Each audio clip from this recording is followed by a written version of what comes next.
엄마 김다정의 장례식장에 마지막 손님이 나가려던 그 순간 이상철의 손이 떨리기 시작했는데요. 흰 국화향이 아직도 코끝에 박혀 있는 그 공간에서 이상철은 누군가가 남기고 간 작은 봉투를 발견했습니다. 누구 이름도 보내는 사람도 없었습니다. 그냥 이지혁에게라고만 적혀 있었죠. 이상철은 잠시 망설였지만 결국 봉투를 이지혁에게 건네며 낮게 말했습니다. 너희 엄마가 이걸 꼭 너한테 주라고 했던 것 같아. 이지혁은 봉투를 열지 못했습니다. 열면 뭔가가 확정될 것 같았거든요. 엄마 김다정이 왜 죽었는지, 정말로 운이 아니라 누군가였는지, 그 공포가 갑자기 현실이 될 것 같아서요.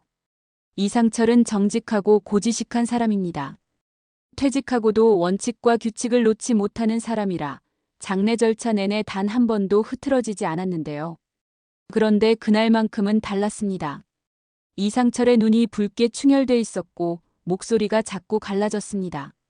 지혁아, 너희 엄마가 사고 나기 며칠 전부터 자꾸 전화기를 뒤집어 놓고 잤다. 누구한테 쫓기듯이. 이지혁은 그 말을 듣는 순간 봉투를 더 세게 쥐었습니다. 손바닥이 아파도 놓지 않았습니다. 아픈 게 오히려 살아있다는 증거 같았으니까요. 조옥래는 88세였고 가족 중 누구보다 강한 사람이었습니다.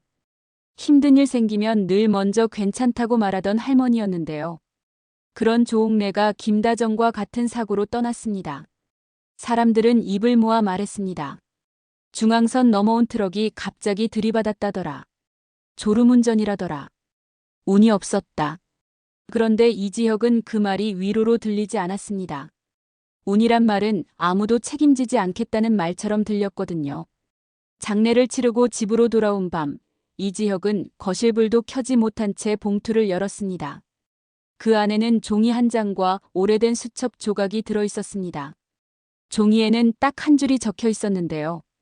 박진석의 과거를 찾으면 고성이도 드러난다. 수첩 조각에는 더 직접적인 문장이 남아 있었습니다.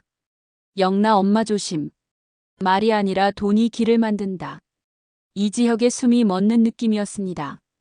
고성이. 그 이름은 이지혁에게 너무나도 불편한 이름이었습니다. 왜냐하면 박진석은 이지혁의 절친 박성재의 아버지이고 고성이는 박진석의 재혼 아내이자 박영나의 어머니였으니까요. 이수빈이 방문을 열고 나왔습니다. 24세, 밝고 현실적인 패션 크리에이터인 이수빈은 울다가도 바로 얼굴을 정리하는 타입인데요. 그날은 정리가 안 됐습니다. 오빠 엄마가 진짜 이런 말 남겼어?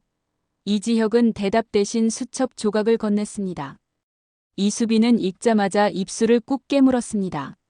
이건 그냥 소문이 아니라 엄마가 뭔가를 확신하고 있었단 말이잖아. 이지혁도 그 생각이었습니다. 김다정은 남을 함부로 의심하는 사람이 아니었습니다. 전직 초등학교 교사로서 평생 사람을 믿는 쪽에 가까웠던 사람이었죠. 그런 김다정이 조심이라는 말을 남겼다면 그건 감정이 아니라 생존을 위한 기록이었을 가능성이 컸습니다. 그날 밤 이지혁은 잠을 잘 수가 없었습니다. 어머니 김다정이 떠난 슬픔은 이미 몸의 일부가 되어버렸는데요. 문제는 슬픔이 끝이 아니라는 느낌이었습니다. 조옥래의 빈 방, 김다정이 늘 앉아있던 자리, 그 모든 빈자리가 너는 지금 아무것도 모르고 있다고 속삭이는 것 같았습니다. 이지혁은 결국 새벽에 집을 나왔습니다. 목적지는 폐차장이었습니다. 사고 차량이 보관된 곳. 경찰이 이미 조사를 마쳤다고 했지만 이지혁은 믿지 못했습니다. 믿고 싶지 않았고요. 폐차장에는 쇠냄새가 지독했습니다. 이지혁은 택시 잔해를 지나 트럭 쪽으로 갔습니다. 충돌 흔적은 처참했는데 이지혁 눈에는 오히려 다른 게 더 크게 보였습니다. 이상할 정도로 흔적이 없었습니다. 급브레이크라면 남아야 할 자국이 너무 희미했습니다. 충돌 직전 본능적으로라도 브레이크를 밟았을 텐데 마치 누군가가 절대 멈추지 말라고 명령한 듯한 느낌이었죠. 이지혁은 트럭 운전석 틈을 손으로 더듬었습니다. 손끝에 닿는 건 먼지와 기름뿐이었는데요. 그때 깊숙한 틈에서 딱딱한 것이 걸렸습니다. 이지혁이 손을 빼내자 깨진 액정의 구형 폴더폰 하나가 나왔습니다. 전원이 꺼진 줄 알았는데 화면이 희미하게 켜졌습니다. 이지혁은 심장이 미친 듯이 뛰는 걸 느꼈습니다. 폴더폰 화면에 남아있던 건 녹음 목록이었습니다. 그리고 가장 최근 파일이 사고 직전 시간이었습니다. 재생 버튼을 누르자 거친 숨소리와 함께 남자의 목소리가 흘러나왔습니다. 분노와 공포가 섞인 목소리였습니다. 고성의 당신 진짜 이럴 거야? 그리고 이어지는 낮고 차분한 목소리. 흥분하지 마. 시선만 끌어. 그 순간 이지혁은 얼굴이 새하얘졌습니다. 그 목소리는 뉴스나 행사에서 몇 번 들었던 그 억양과 너무 닮아 있었거든요. 고성이, 박진석의 아내, 박성재의 새어머니, 박영나의 엄마. 이수빈이 말했던 게 떠올랐습니다. 엄마가 돈이 길을 만든다고 했잖아. 이지혁은 녹음을 다시 들었습니다. 남자는 돈을 요구했고 여자는 돈을 미끼로 더 위험한 상황으로 몰았습니다. 잡히면 내 가족도 무사하지 못할 거야. 그 말은 협박이었고 동시에 지시였습니다. 이지혁은 그 자리에서 숨을 몰아쉬었습니다. 이건 우연이 아니라 구조였습니다. 도망, 협박, 돈, 그리고 누군가의 희생. 집으로 돌아온 이지혁은 이상철과 마주 앉았습니다. 이상철은 경찰에 맡기자고 했습니다. 원칙주의자인 이상철에게 다른 선택지는 없었습니다. 지혁아, 이건 내가 감당할 일이 아니야. 경찰이 해야지. 그런데 이지혁은 그 말이 너무 아프게 들렸습니다. 경찰이 졸음운전으로 마무리하려 했던 걸 이미 봤기 때문입니다. 이지혁은 침착하게 말하려 했는데요. 목소리가 떨렸습니다. 아버지, 경찰이 다 했으면 엄마가 저런 메모를 남겼을까요? 이상철은 대답하지 못했습니다. 그 침묵이 이지혁에게는 허락처럼 느껴졌습니다. 내가 해라라는 허락이 아니라 이미 늦었다는 인정처럼요. 그때 이지환이 조용히 들어왔습니다. 30세, 이지혁의 동생이고 박영나의 운전기사 겸 보디가드인 이지환은 평소 감정을 잘 드러내지 않는 사람이었습니다. 상처받은 연애 경험 때문에 마음을 쉽게 열지 않는 편이었는데요. 그날은 달랐습니다. 이지환은 이지혁을 똑바로 보며 말했습니다. 형, 박영나 아가씨가 형한테 할 말이 있다고 했어요. 이지혁이 눈을 가늘게 떴습니다. 박영나가 왜? 이지환은 잠깐 망설이다가 솔직하게 말했습니다. 고성의 여사가 요즘 박영나 아가씨를 엄청 통제해요. 밖에 못 나가게 하고 폰도 확인하고. 불안해 보여요. 이지혁은 그날 밤 박영나를 만났습니다. 박영나는 25세 대학원생 화가답게 조용하고 차분해 보였지만 눈동자에는 잠을 못 잔 흔적이 선명했습니다. 박영나는 말을 길게 하지 않았습니다. 대신 가방에서 작은 USB 하나를 꺼내 테이블에 올려놓았습니다. 이건 엄마가 숨기던 거래 내역이에요. 제가 우연히 봤어요. 이지혁은 USB를 손에 쥐는 순간 차가운 느낌이 손끝에서 팔까지 올라오는 것 같았습니다. 박영나는 낮게 말했습니다. 엄마는요, 자기 과거가 들킬까봐 사람을 정리해요. 그리고 김다정 씨는 엄마 과거를 알고 있었던 것 같아요. 이지혁은 박영나를 바라봤습니다. 그걸 왜 나한테 말해요? 박영나는 잠깐 입술을 떨었습니다. 그리고 솔직하게 말했습니다. 저도 무서워요. 근데 엄마가 점점 더 선을 넘어요. 이번엔 남의 가족이 죽었잖아요. 그게 그냥 넘어가면 다음은 누가 될지 몰라요. 이지혁은 그 말에 숨을 삼켰습니다. 다음. 그 단어가 머리를 울렸습니다. 그 다음이 누구일지 이지혁은 이미 떠올리고 있었습니다. 지은호. 30세 카페 매니저이자 인테리어 디자이너. 해맑고 긍정적이지만 책임감이 강한 사람. 그리고 이지혁이 한번 밀어낸 사람. 이지혁은 자신이 비혼주의자라는 말로 지은호에게 선을 그었지만 사실은 지은호를 좋아하면서도 자신이 누군가를 행복하게 해줄 자신이 없어서 도망친 거였습니다. 그런데 지금은 더 잔인합니다. 도망친 이유가 자신이 아니라 위험이 되어버렸으니까요. 이지혁은 지은호에게 연락하지 않으려 했습니다. 지은호가 이 일에 끌려들면 고성애 같은 사람은 지은호의 일상을 찢어버릴 게 분명했습니다. 그래서 이지혁은 지은호의 전화도 메시지도 일부러 피했습니다. 지은호가 상처받을 걸 알면서도요. 그런데 어느 날 지은호가 직접 찾아왔습니다. 카페 앞에서 지은호가 이지혁을 기다리고 있었는데요. 비가 오지도 않는데 지은호 눈가가 젖어 있었습니다. 지은호가 말했습니다. 오빠, 내가 뭘 잘못했어? 나를 아예 모르는 사람처럼 굴면 나도 견딜 수가 없어. 이지혁은 순간 입술을 깨물었습니다. 진실을 말하면 지은호가 무너질 것이고 거짓말을 하면 지은호를 더 깊이 상처낼 것 같았습니다. 그래서 이지혁은 가장 잔인한 방식으로 말했습니다. 지은호, 지금은 내 옆에 있지 마. 지은호가 고개를 흔들었습니다. 왜요? 이유를 말해줘요. 이지혁은 목소리를 낮추며 겨우 말했습니다. 너까지 다치면 나 진짜 못 버텨. 그 말에 지은호가 잠깐 멈췄습니다. 지은호는 해맑은 사람인데요. 해맑은 사람일수록 어둠을 마주할 때 더 깊이 무너집니다. 지은호가 아주 작은 목소리로 말했습니다. 오빠가 나를 좋아하지 않는 게 아니라 무서운 거구나. 이지혁은 대답하지 못했습니다.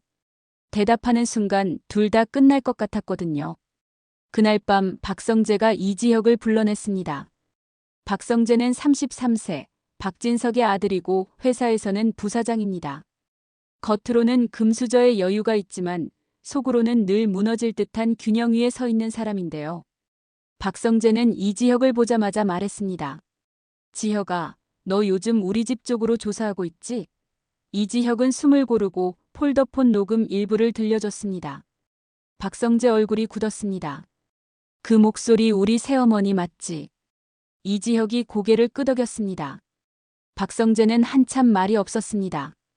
그러다 술잔도 들지 못한 채 떨리는 목소리로 말했습니다.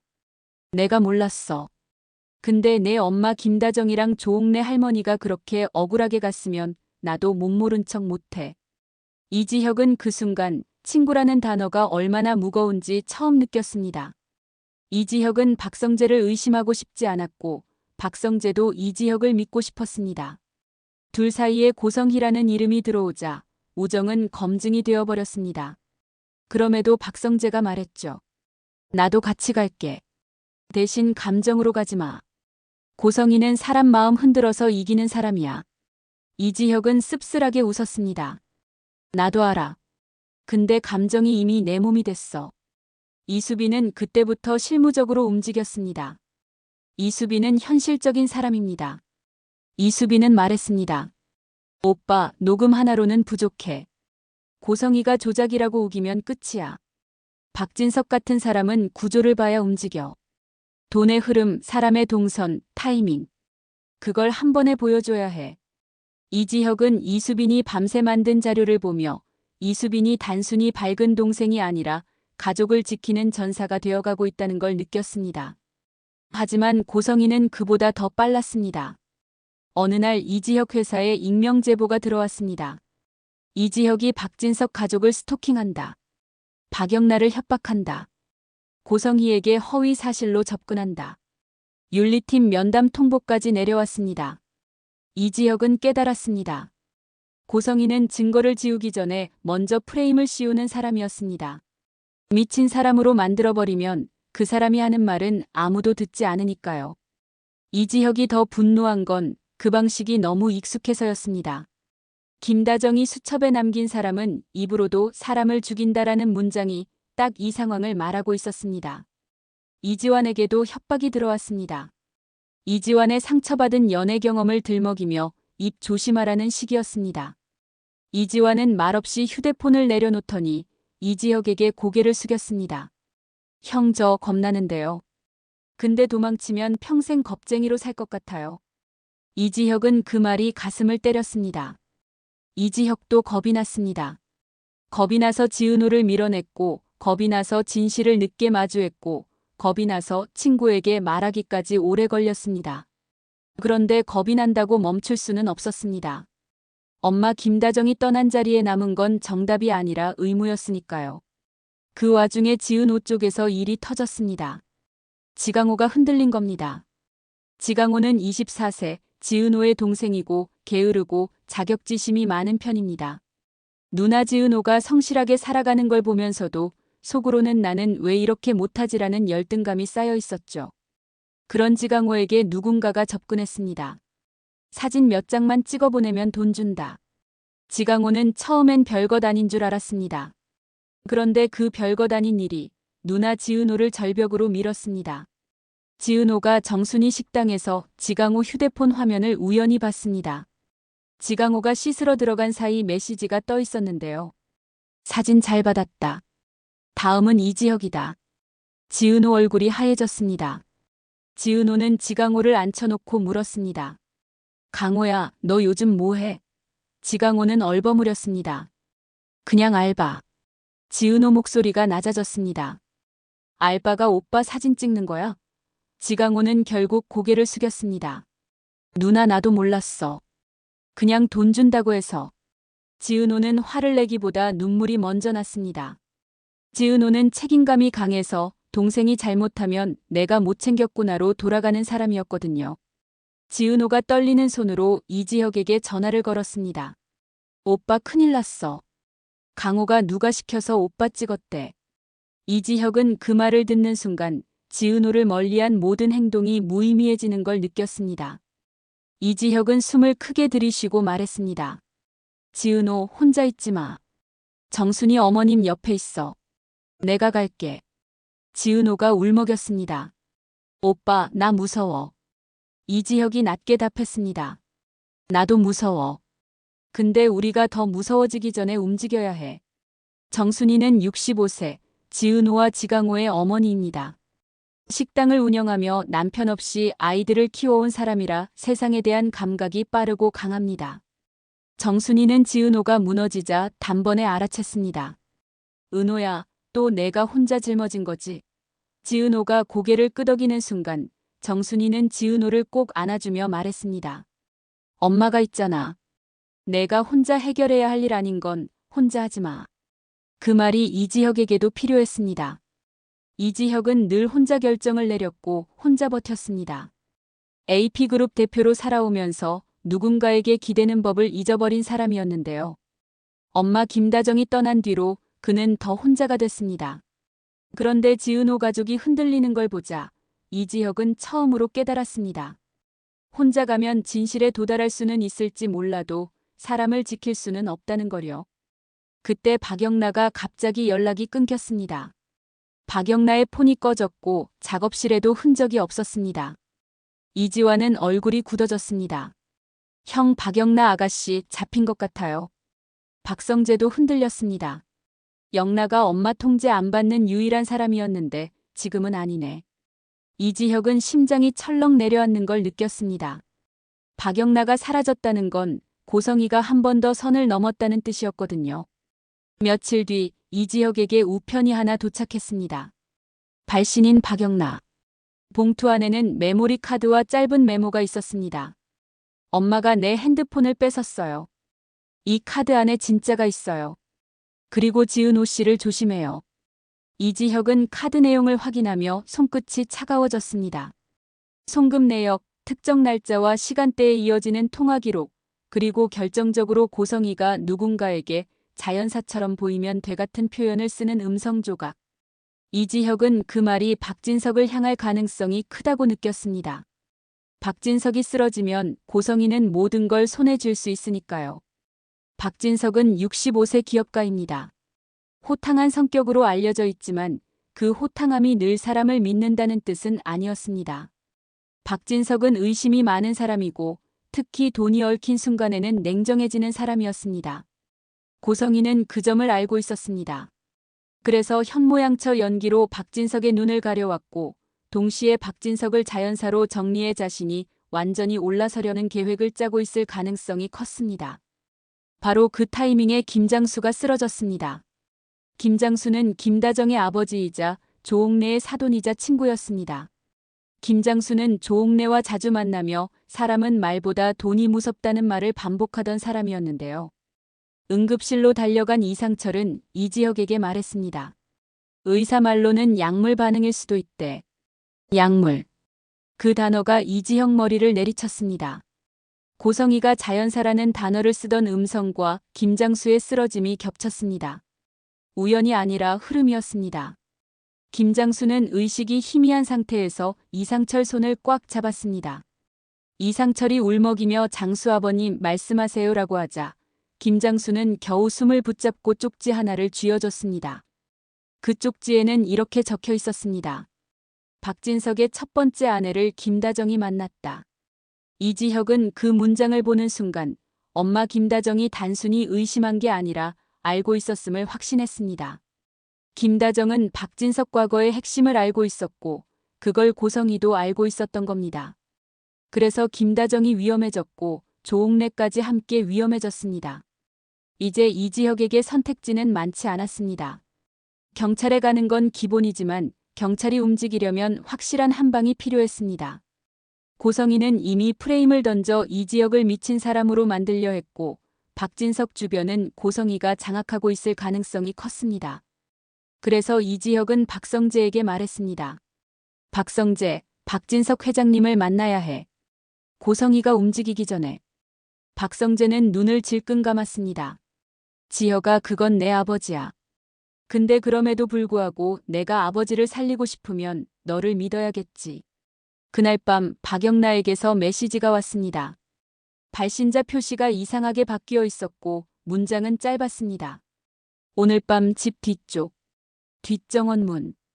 이지혁은 함정의 가능성을 알면서도 움직였습니다. 박영나를 잃으면 증거도 잃고 진실도 늦어집니다. 박성재도 따라 나섰고 이지환은 말없이 뒤를 지켰습니다. 이지환은 겁이 났지만 그 겁을 행동으로 누르는 사람이었습니다. 뒷정원 문이 아주 조금 열렸고 박영나가 나왔습니다. 박영나 얼굴은 창백했고 손이 떨리고 있었습니다. 박영나는 숨을 몰아쉬며 말했습니다. 시간 없어. 엄마가 오늘 박진석 아빠한테 뭔가 먹이려 했어. 박성재가 그 말을 듣는 순간 얼굴이 무너졌습니다. 뭐라고? 박영나는 고개를 끄덕였습니다. 내가 봤어. 엄마가 자연사처럼 보이면 되라고 말하는 것도 들었어. 그때 정원 조명이 확 켜졌습니다. 고성희가 천천히 걸어 나왔습니다. 고성희는 당황한 표정이 아니었습니다. 오히려 준비된 표정이었고 준비된 목소리였습니다. 영나야, 너 또 이러니? 그 뒤로 박진석이 잠옷 차림으로 나왔습니다. 박진석은 순간 상황을 파악하려는 눈빛을 보였고 고성희는 그 틈을 놓치지 않았습니다. 고성희는 즉시 박진석 팔에 매달리며 목소리를 높였습니다. 여보, 저 사람들 봐요. 밤에 우리 집에 몰래 들어와서 나를 모함하려고 해요. 그 연기가 너무 자연스러워서 오히려 박진석의 눈이 가늘어졌습니다. 박진석은 호탕한 사람이지만 진짜로 돈과 생명이 걸린 순간에는 사람 표정을 읽어내는 사람이었습니다. 박진석은 낮게 말했습니다. 고성희, 너 왜 이렇게 말이 많냐? 고성희는 웃으며 대답했습니다. 제가 억울해서 그렇죠. 그런데 박진석은 웃지 않았습니다. 억울한 사람이 그 표정을 짓나? 이지혁이 한 걸음 앞으로 나왔습니다. 박진석 회장님, 저는 이지혁입니다. 김다정의 아들입니다. 박진석의 눈썹이 미세하게 움직였습니다. 김다정? 이지혁은 숨을 고르고 말했습니다. 제 어머니 김다정과 제 할머니 조옥래는 사고로 돌아가셨습니다. 그런데 단순 사고가 아닐 가능성이 큽니다. 그 중심에 고성희 씨가 있습니다. 고성희가 비웃듯 웃었습니다. 장례 치른 사람이 제정신이겠어요? 여보, 저 사람 말 믿지 마요. 이지혁은 낡은 폴더폰을 들었습니다. 그럼 직접 들으세요. 회장님이 판단하세요. 고성희의 눈이 흔들렸습니다. 고성희가 갑자기 소리쳤습니다. 경비 잡아. 경비들이 움직이려는 순간 박영나가 외쳤습니다. 멈춰. 엄마, 나도 증거 있어. 고성의 얼굴이 일그러졌고 그 찰나 박진석은 고성희의 진짜 표정을 봤습니다. 고성희는 무서워할 때 저렇게 표정을 못 숨깁니다. 박진석이 낮게 말했습니다. 고성애, 너 지금 왜 그 표정이냐? 이지혁이 재생 버튼을 눌렀습니다. 남자의 떨리는 협박, 여자의 낮고 차분한 지시, 시선만 끌어라는 소름 돋는 문장. 정원 공기가 순식간에 얼어붙었습니다. 박성재는 숨을 못 쉬는 얼굴이었고 박영나는 이를 악물고 버텼습니다. 이지환은 경비를 막아섰습니다. 고성희는 곧장 반격했습니다. 조작이에요. 요즘 세상에 목소리 합성 못하나요? 여보, 저 사람들 돈 때문에. 박진석이 이지혁을 바라보며 물었습니다. 그럼 돈 흐름은? 그 말이 나올 줄 알고 이수빈이 만들어둔 자료가 있었습니다. 이지혁이 서류를 내밀자 박진석은 종이를 넘기는 손이 떨렸습니다. 날짜와 계좌와 이동이 구조로 엮여 있었거든요. 고성이가 말로는 빠져나갈 수 있어도 돈은 잘 빠져나가지 못합니다. 돈은 흔적을 남깁니다. 박진석의 얼굴이 굳어졌습니다. 고성희의 입술이 하얗게 질렸습니다. 그때 지은호가 정원으로 들어왔습니다. 지은호는 오늘 밤 조심해라는 이지혁의 문자 한 줄이 불안해서 따라온 겁니다. 지은호는 누군가 위험하면 혼자 두지 못하는 사람이거든요. 지은호가 들어오자 고성희의 시선이 지은호에게 꽂혔습니다. 고성희는 아주 자연스럽게 말했습니다. 지은호 여기까지 왔네. 지은호가 굳었습니다. 저를 왜 알아요? 고성희가 웃었습니다. 세상은 좁아. 특히 약점으로 엮이는 세상은 더 좁지. 그 문장이 지은호의 숨을 막아버렸습니다. 지은호는 순간적으로 정순이 얼굴이 떠올랐고 지강호의 흔들리는 손이 떠올랐습니다.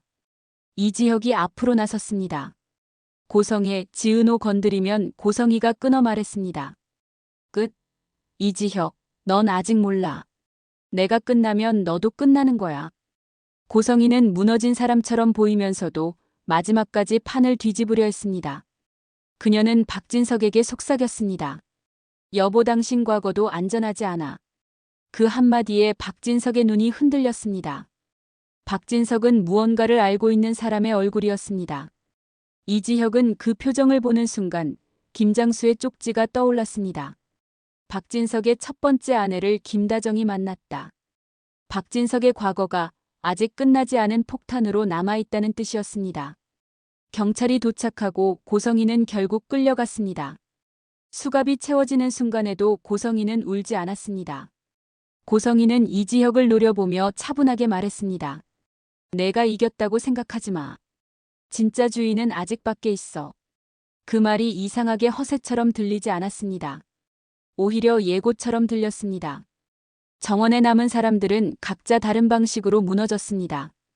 박성재는 아버지 박진석을 붙잡고도 울지 못했습니다. 박성재에게 아버지는 존경이자 부담이었고 그 부담이 무너지는 걸 보는 건 너무 무서웠거든요. 박영란은 몸을 떨면서도 고개를 들었습니다. 박영란은 엄마 고성희에게서 벗어나고 싶었지만 벗어나는 순간 가족이 찢어진다는 걸 알고 있었습니다.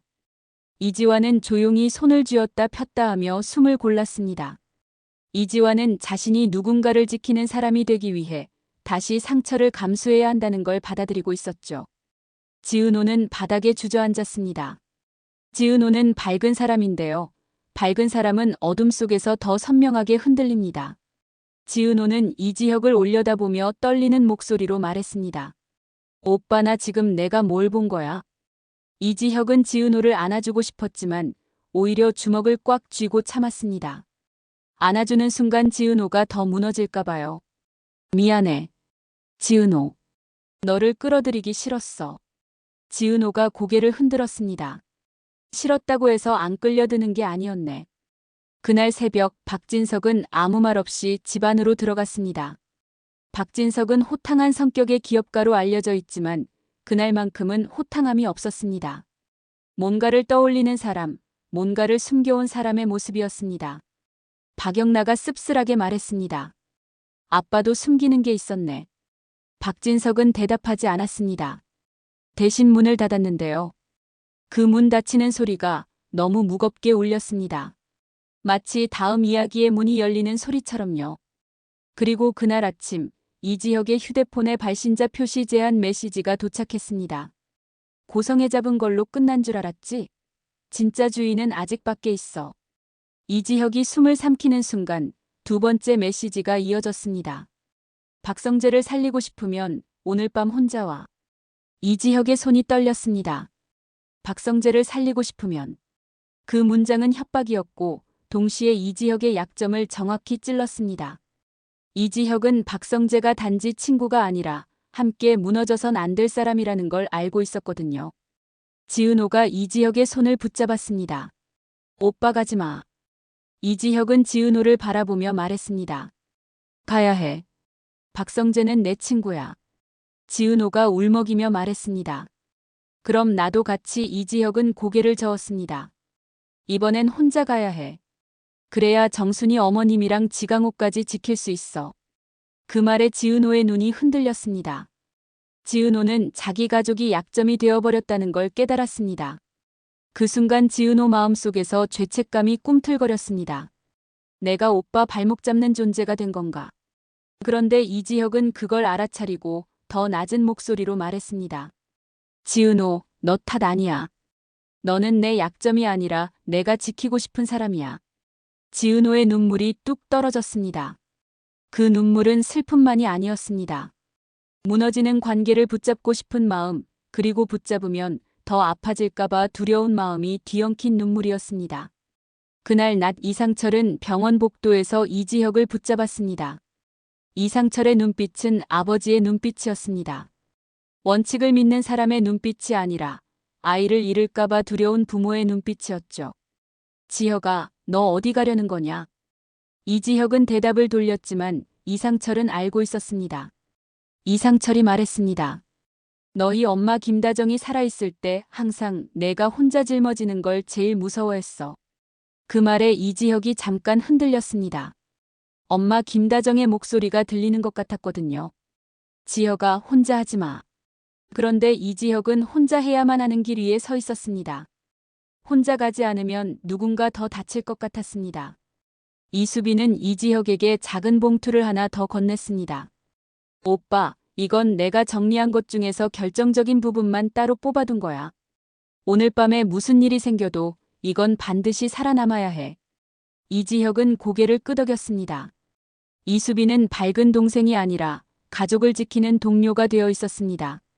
이지환도 말없이 차키를 들어 보였습니다. 형, 내가 멀리서라도 따라갈게요. 형이 혼자라고 생각하지 않게. 이지혁은 그 말에 고개를 끄덕였는데요. 사실 그 말이 가장 필요했습니다. 혼자가 아니라는 확인. 그 한마디가 이지혁의 등을 떠밀었습니다. 밤이 왔습니다. 약속된 장소는 도시 외곽의 오래된 창고 같은 곳이었습니다. 이지혁은 혼자 갔습니다. 혼자 가야 한다고 했으니까요. 그런데 혼자라는 말은 누구도 믿지 말라는 뜻이 아니라 누군가를 위험에 끌어들이지 말라는 뜻이었습니다. 이지혁은 그 차이를 알고 있었고 그래서 더 괴로웠습니다. 누군가를 지키기 위해 혼자가 되는 건 사랑을 증명하는 방식이 아니라 사랑을 찢는 방식이기도 하니까요. 창고 문이 열려 있었고 안에는 불이 희미하게 켜져 있었습니다. 이지혁은 숨을 고르고 들어갔습니다. 그때 스피커에서 목소리가 흘러나왔습니다. 낮고 담담한 목소리. 남자인지 여자인지 애매할 정도로 차분했고 말끝이 단정했습니다. 이지혁 대표님 오셨네요. 이지혁은 이를 악물었습니다. 누구냐? 목소리가 웃었습니다. 누구냐가 중요할까요? 당신은 이미 고성이만 잡으면 끝난다고 믿었는데 그 믿음이 제일 위험하죠. 이지혁은 폴더폰을 쥐었습니다. 박성재는 어디 있어? 목소리가 잠깐 침묵하더니 말했습니다. 박성재 부사장님은 안전합니다. 아직은요. 그 아직이라는 단어가 이지혁의 신경을 찢었습니다. 이지혁은 분노를 억눌렀습니다. 조건이 뭐야? 목소리가 대답했습니다. 박진석 회장님의 과거, 김다정 씨가 알고 있던 그 과거. 그걸 당신이 더 파면 박성재 부사장님이 다쳐요. 당신이 멈추면 박성재 부사장님은 살아남죠. 이지혁은 그 순간 깨달았습니다.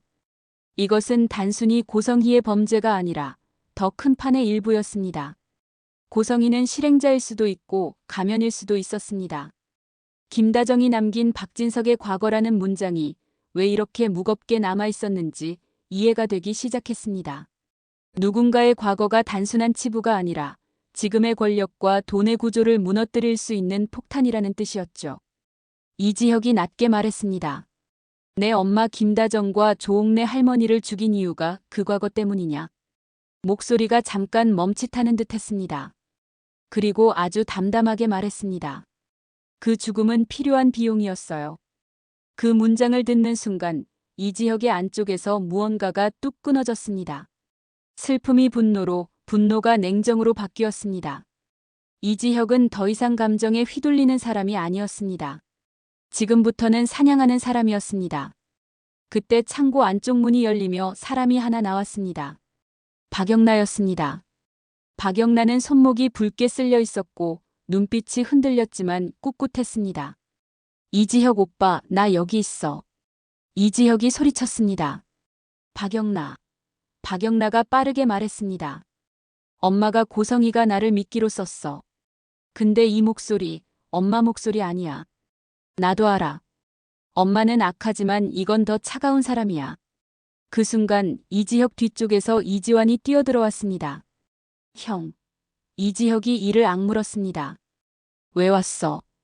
이지환이 숨을 몰아쉬며 말했습니다. 형 혼자라고 생각하지 말라며요. 그리고 박영나 아가씨를 제가 지키는 사람이잖아요. 이지혁은 그 말에 잠깐 눈이 뜨거워졌습니다. 이지환이 상처받은 연애로 마음을 닫았던 사람이었는데 지금은 누군가를 지키기 위해 스스로 상처를 감수하고 있었습니다. 스피커 목소리가 웃었습니다. 아, 감동적인데요. 근데 감동으로는 판이 안 바뀌죠. 그리고 창고 불이 순간적으로 꺼졌다 켜졌습니다. 그 찰나 박영나가 이지혁에게 무언가를 던졌습니다. 작은 메모리 카드였습니다. 박영나가 말했습니다. 이 안에 박진석 과거를 증명하는 게 있어. 김다정 씨가 왜 죽었는지, 왜 조옥래 할머니가 같이 죽었는지 다 연결돼. 이지혁은 카드가 손에 닿는 순간 마음이 서늘해졌습니다. 이걸 들고 나가면 또 누군가 죽을 수도 있겠다. 그런데 이걸 버리면 엄마 김다정이 2번 죽는다는 생각도 동시에 들었습니다. 그때 스피커 목소리가 마지막으로 말했습니다. 이지혁 대표님 선택하세요. 진실을 택하면 박성재 부사장님이 위험해지고 멈추면 당신은 평생 죄책감으로 살겠죠. 이지혁은 숨을 크게 들이쉬었습니다. 그리고 아주 낮게 말했습니다. 내가 선택해. 그 말은 상대에게 하는 말이기도 했지만 자기 자신에게 하는 말이기도 했습니다.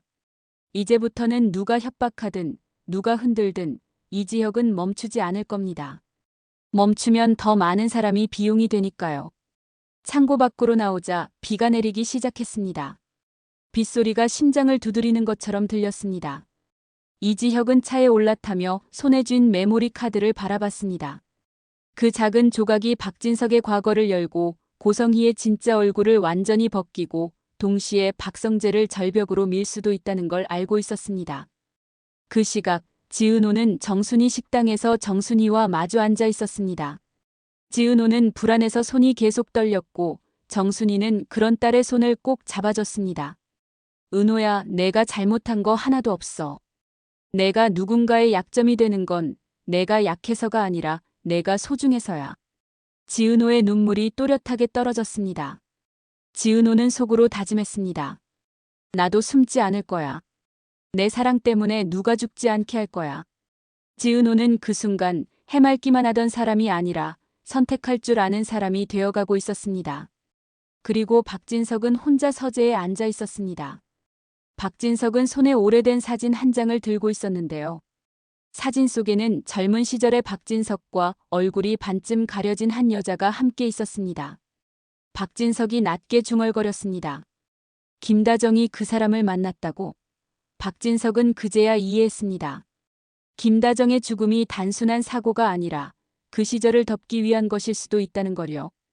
박진석은 호탕한 사람처럼 보이지만 자신이 쌓아온 성과와 돈과 권력이 무너질 순간에는 누구보다 두려워하는 사람이기도 했습니다. 그때 박진석의 휴대폰이 울렸습니다. 발신자 이름은 여보가 아니었습니다. 저장되지 않은 번호였습니다. 박진석이 전화를 받자 낮고 담담한 목소리가 들렸습니다. 회장님, 오래됐네요. 박진석의 손이 떨렸습니다. 너 누구냐? 목소리가 웃었습니다. 누구인지 아시잖아요. 그러니까 김다정을 죽일 만큼 두려웠던 거죠. 박진석이 이를 악물었습니다. 고성의 짓이야. 목소리가 조용히 말했습니다. 고성이는 도구였어요. 회장님이 만든 세상엔 도구가 많잖아요. 박진석이 숨을 몰아쉬는 순간 화면이 꺼졌습니다. 그리고 동시에 이지혁의 휴대폰이 울렸습니다. 발신자 표시 제한.